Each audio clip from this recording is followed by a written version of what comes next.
लोकसभा चुनाव 2024 से पहले विपक्ष की नींद गायब हो गई है।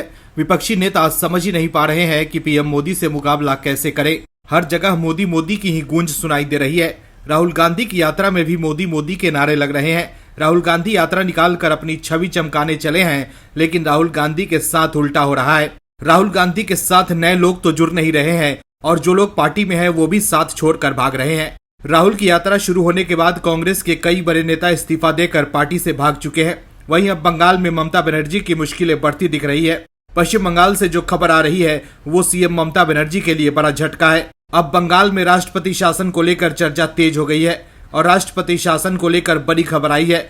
अगर लोकसभा चुनाव से पहले बंगाल में राष्ट्रपति शासन लगा तो ममता बनर्जी का खेल खत्म हो जाएगा। वहीं बंगाल में बड़े सियासी हलचल के बीच टीएमसी के नेता बीजेपी में शामिल होने लगे हैं। वहीं आम आदमी पार्टी के मुखिया अरविंद केजरीवाल के लिए भी आई है बुरी खबर। सत्ता का फायदा उठाकर केजरीवाल जो कर रहे थे उससे अब पर्दा उठ गया है और आम आदमी पार्टी एक्सपोज हो गई है। इन सभी खबरों के बारे में डिटेल में बताएंगे आपको अपने इस खास रिपोर्ट में, तो बने रहिए वीडियो में अंत तक।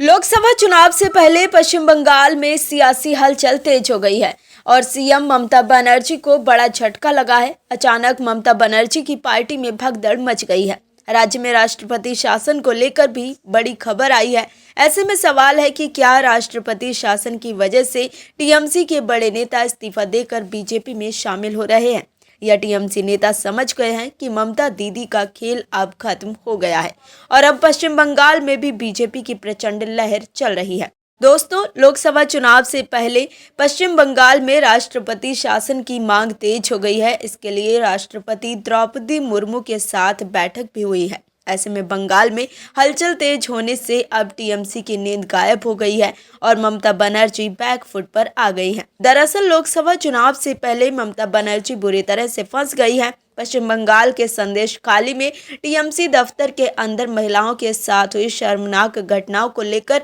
बवाल थमने का नाम नहीं ले रहा है। राष्ट्रीय महिला आयोग यानी एनसीडब्ल्यू ने संदेश खाली को लेकर राष्ट्रपति द्रौपदी मुर्मू को एक रिपोर्ट सौंपी है। रिपोर्ट में आयोग ने राज्य में राष्ट्रपति शासन लगाने, संदेश खाली पुलिस स्टेशन में तैनात पुलिसकर्मियों को बदलने, खुफिया जानकारी एकत्र करने वाले तंत्र को मजबूत करने समेत कई सिफारिशें की है। वहीं संदेश खाली कांड को लेकर गिरफ्तार मुख्य आरोपी और टीएमसी नेता शाहजहां शेख को लेकर भी पश्चिम बंगाल की सरकार मुश्किल में है। कलकत्ता हाई कोर्ट ने एक बार फिर शेख को सीबीआई सौंपने के लिए बंगाल सरकार को नया आदेश जारी किया है। इससे पहले एनसीडब्ल्यू की अध्यक्ष रेखा शर्मा ने राष्ट्रपति मुर्मू से मुलाकात की और पिछले महीने संदेश खाली क्षेत्र में आयोग की टीम की प्रतिक्रिया के आधार पर अपनी रिपोर्ट सौंपी। राष्ट्रपति को सौंपी रिपोर्ट में आयोग ने पश्चिम बंगाल के बशीरहाट जिले में विशेषकर टीएमसी पार्टी कार्यालय के परिसर में महिलाओं के खिलाफ की गई हिंसा और जघन्य कृत्यों का विवरण दिया है।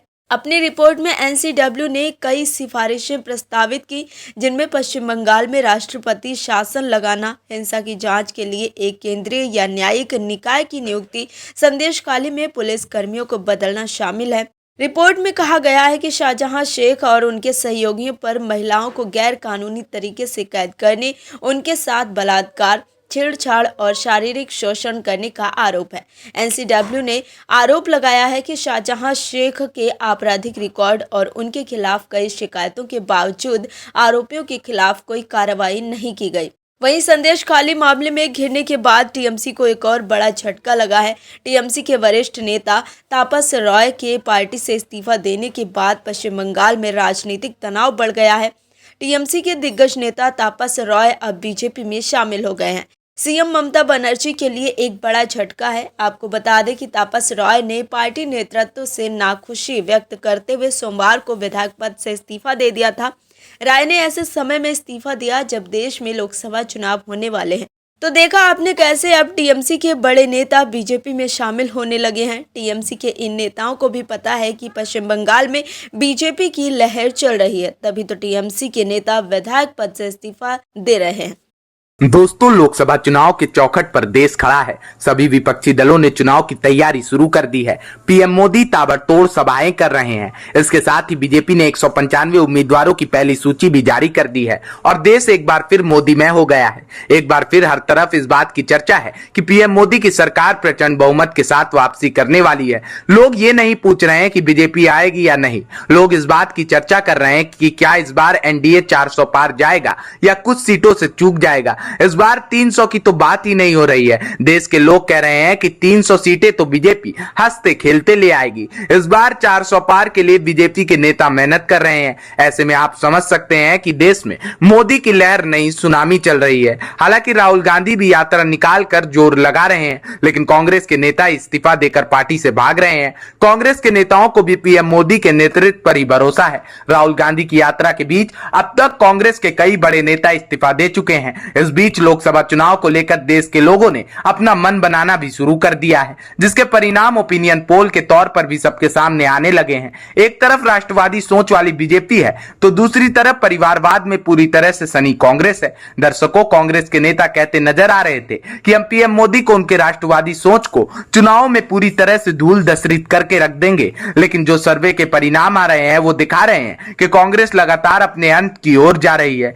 लोकसभा चुनाव 2024 में बीजेपी समेत विभिन्न दलों को कितनी सीटें मिलेगी, इसको लेकर अनुमानों का दौर तेज है। इस बीच ओपिनियन पोल्स का सिलसिला भी शुरू हो चुका है। अब एक और ओपिनियन पोल आया है जिसमें बीजेपी अगले आम चुनाव में इतिहास रचती नजर आ रही है। वहीं कांग्रेस को सबसे कम सीटें मिलने का अनुमान लगाया गया है। India TV CNX opinion poll के मुताबिक अगर अभी चुनाव हो तो पीएम मोदी के नेतृत्व वाले एनडीए गठबंधन को 543 में से 378 सीटें मिलेंगी। अगर केवल बीजेपी की बात करें तो ओपिनियन पोल में उसे 335 सीटें दी गई है। इसके मुताबिक साल 2019 के मुकाबले बीजेपी को 32 सीटों का फायदा हो रहा है। वहीं कांग्रेस को महज 37 सीटें मिलने का अनुमान है। 2019 के मुकाबले कांग्रेस को 15 सीटों का नुकसान बताया गया है। 2019 में कांग्रेस को 52 सीटें मिली थी। टीएमसी, वाईएसआरसीपी, टीडीपी, बीजेडी और निर्दलीय समेत अन्य को 67 सीटों का अनुमान है। इंडिया टीवी के मुताबिक इस ओपिनियन पोल के लिए 5 से 23 फरवरी के बीच 1,62,900 लोगों से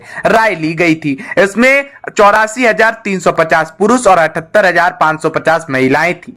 ताजा ओपिनियन पोल के मुताबिक उत्तर प्रदेश में बीजेपी सबसे ज्यादा सीटें जीतती नजर आ रही है। यहां पर उसे 74 सीटें मिलने का अनुमान लगाया गया है। बीजेपी के सहयोगी दल आरएलडी और अपना दल 2-2 सीटें जीत सकती है। यहां पर सपा को 2 सीटें, जबकि कांग्रेस और बीएसपी का खाता भी नहीं खुलने की बात कही गई है। इसके अलावा अन्य राज्यों की बात करें तो बीजेपी अकेले बिहार में 40 में 17, झारखंड में 14 में से 12, कर्नाटक में 28 में से 22, महाराष्ट्र में 48 में 25, ओडिशा में 21 में 10, असम में 14 में से 10, पश्चिम बंगाल में 42 में से 20 सीटें जीत सकती है। इसके अलावा इस बार बीजेपी का खाता तमिलनाडु और केरल में भी खुल सकता है।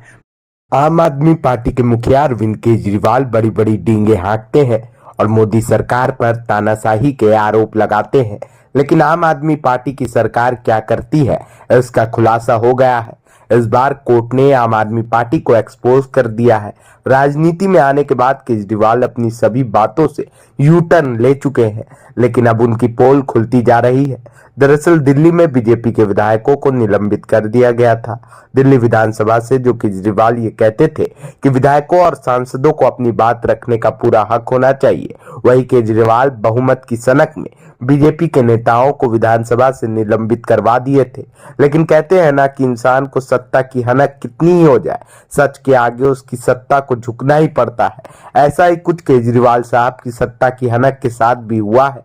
केजरीवाल साहब अपनी सत्ता हनक के साथ दिल्ली में बीजेपी विधायकों को दबाने में लगे हुए थे, जिसके क्रम में उन्होंने बीजेपी के विधायकों को सस्पेंड भी करवा दिया था। लेकिन कोर्ट ने केजरीवाल सरकार को इस पूरे मुद्दे पर तगड़ा झटका दे दिया है। भारतीय जनता पार्टी के 7 विधायकों को दिल्ली हाई कोर्ट से बड़ी राहत मिली है। कोर्ट ने 7 विधायकों के निलंबन को रद्द कर दिया है। एलजी के अभिभाषण के दौरान हंगामे की वजह से स्पीकर ने इन्हें अनिश्चित काल के लिए सस्पेंड कर दिया था। आम आदमी पार्टी के विधायक दिलीप पांडे की ओर से लाए गए एक प्रस्ताव को स्वीकार करते हुए यह कार्रवाई की गई थी। बीजेपी के विधायक मोहन सिंह बिष्ट, अजय महावर, ओपी शर्मा, अभय वर्मा, अनिल वाजपेयी, जितेंद्र महाजन और विजेंद्र गुप्ता ने अपने निलंबन को अदालत में चुनौती दी थी। विधानसभा में नेता प्रतिपक्ष